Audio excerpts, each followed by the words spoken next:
Klokken er 03.35 den 1. april 2008. Natten til en tirsdag. Glostrup på den københavnske Vestegn sover. I industrikvarteret nær stationen er der ingen biler, ingen mennesker, ingen lyd. Kun gadelamper over tom asfalt. 3 sorte Audi stationcars glider ind på vejen mod Loomis. En virksomhed, der håndterer store mængder kontanter. Bilerne kører stille og uden lys. De har polske nummerplader. Pladerne er stjålet i Stockholm måneder tidligere. Ejerne blev truet med pistoler til at udlevere nøglerne. Ud af bilerne stiger 6-7 mænd, alle maskerede. Alle bevæbnede med maskinpistoler og automatrifler. De kigger ikke på hinanden. De siger ingenting. En teleskoplæsser, en tung arbejdsmaskine, den slags du ser på byggepladser, accelererer mod betonvæggen til Loomis' underetage. Væggen giver efter, og mændene er inde i pengecentralen. Inde i bygningen sidder medarbejdere og tæller penge. De kigger op for det, de har i hænderne. Og i løbet af sekunder er der maskerede, bevæbnede mænd overalt i rummet. Ingen råber, men mændene begynder at fylde store sække med kontanter. Med stor præcision og helt lydløst. Det er ikke kaos, det er kirurgi. Og 4 minutter efter, at de kom ind, er de væk igen. Det er historien om en af Danmarks største røverier, som du aldrig har set det før. Røveriet mod Loomis. Inden gerningsmændene kørte væk, gjorde de 2 ting, der skulle vise sig at være altafgørende for politiet. Langs alle vejene rundt om Loomis dryssede de partisansøm. Det er lange, skarpe søm, specielt designet til at punktere dæk. De første 4 patruljevogne, der kørte mod gerningsstedet kl. 03.35, punkterede alle 4. Mænd med fladt dæk stod i mørket og kunne ikke komme videre fra stedet. Og på parkeringspladsen efterlod de en kasse. Cirka 30 x 50 cm stor. Den indeholdt 2-5 kilo sprængstof med detonatorer. S-togstrafikken på den nærliggende perron stod stille i timevis, og ingen turde nærme sig. De 3 Audi'er var for længst forsvundet.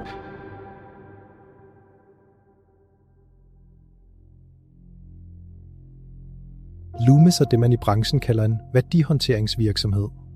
Tænk på det som bankernes bank.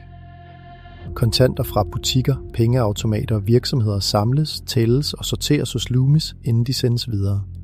Der er ikke kunder og glasdøre og uniformerede vagter. Det er et industrielt anlæg, der bevidst holder lav profil. På en enkelt nat kan der ligge hundredvis af millioner kroner i bygningen. Røverne vidste præcist, hvad der var derinde. Da politiet endelig fik adgang til gerningsstedet og begyndte at kortlægge omfanget, troede de, at udbyttet var 30 millioner kroner. Allerede det ville have været rekord. Danmarks største røveri nogensinde. Men beløbet var det dobbelte. 62 millioner kroner. Og det tal er faktisk lavere, end det burde have været. Under flugten tabte røverne grå metalbokse, der faldt af i farten. Røverne affyrede ingen skud, ingen vold mod medarbejdere, og de begik ingen fejl på selve natten. Politiet stod tilbage uden spor. Efterforskningschef hos Københavns Vestegns politi, Bent Isager Nielsen, fortæller, at politiet stod på bar bund. Der var ingen vidner, ingen spor af gerningsmændene, og bilerne samt nummerpladerne var stjålne. Røverne efterlod intet DNA, og de eneste ting tilbage på stedet var søm på vejene, et stykke sprængstof og huller i en betonvæg. Men politiet havde et nyt værktøj, som de kunne bruge. Logningsbekendtgørelsen. En lov fra 2006, der pålagde teleselskaber at gemme data om, hvilke telefoner der kontaktede hvilke og hvornår, og det viste sig at blive et afgørende redskab. Ikke indholdet af samtalerne, men metadata. Hvem ringede hvem op, fra hvilken mast og hvornår. Over de næste 2 år analyserede efterforskerne over 300.000 telefonsamtaler og beskeder. Det er ikke et arbejde, der kan klares på en weekend. Det er 10-20 efterforskere i næsten 2 år, der langsomt stykker et billede sammen. Sporene pegede mod Sverige fra første dag. Bilerne var stjålet i Stockholm. Nummerpladerne var stjålet i Malmø. Bilerne krydsede Øresundsbroen fra Sverige til Danmark den 31. marts. Aftenen og eftermiddagen inden røveriet. Værktøjet brugt under røveriet var sandsynligvis købt i Sverige. Og vicepolitiinspektør Carsten Jansson fra Københavns Vestegns politi siger det direkte til medierne. Der var svenskere indblandet i røveriet mod Loomis. Det er ikke tilfældigt, at det er svenskere, der var indblandet. I 1990'erne og frem til midten af 00'erne var Sverige det hårdest røveriramte land i Europa per indbygger. Pengetransporter blev overfaldet med militær præcision. Værdidepoter blev ramt med tunge køretøjer, der bragede gennem vægge. Metoden bredte sig og blev kopieret rundt omkring i Europa. Og da Øresundsbroen åbnede i 2000, var Danmark pludselig inden for rækkevidde af det kriminelle netværk, der havde perfektioneret røveri i flere år.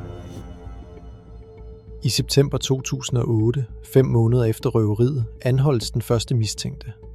En 23-årig svensk mand fanges i Stockholm af dansk og svensk politi i en fælles aktion. Politiinspektør Bent Isager Nielsen kalder det et stort gennembrud, men understreger, at efterforskningen er langt fra afsluttet. Det viser sig at holde stik. I december 2008 anholdes 2 yderligere i Sverige, og begge udleveres til Danmark. En 35-årig svensk kvinde og en 41-årig mand med øgenavnet Røverkongen. Røverkongen er tidligere dømt i Sverige for et røveri mod en bank i 2003. En fjerde mistænkt sidder på det her tidspunkt i Sverige og nægter frivilligt udlevering. Alle nægter at have haft noget med røveriet at gøre. Hvad der derefter sker i retten, har vi ikke kunne finde dokumenter på. Ingen offentlige domme, ingen pressedækning, men bare stilhed.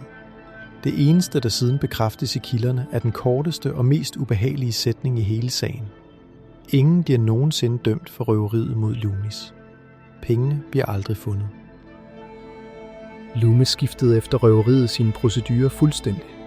Nattedrift med pengeoptælling, den rutine, der betød, at der sad en halv snes ansatte i bygningen 3:30 om morgenen, blev bortskaffet.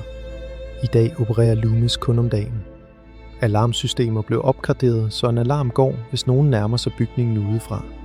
Det er, hvad 62 millioner kroner og en nat i Glostrup kostede. Det er det, der gør denne sag til noget særligt. 6 mænd, der arbejdede i fuldstændig tavshed. En halv snes ansatte i rummet, som slap afsted fra gerningsstedet uden skade.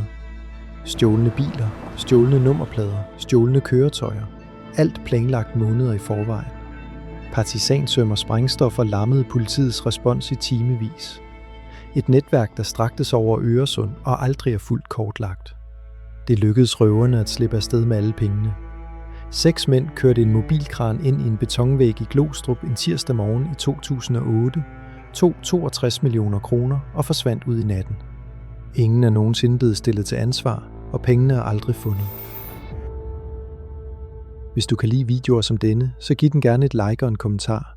Det bliver der sat stor pris på.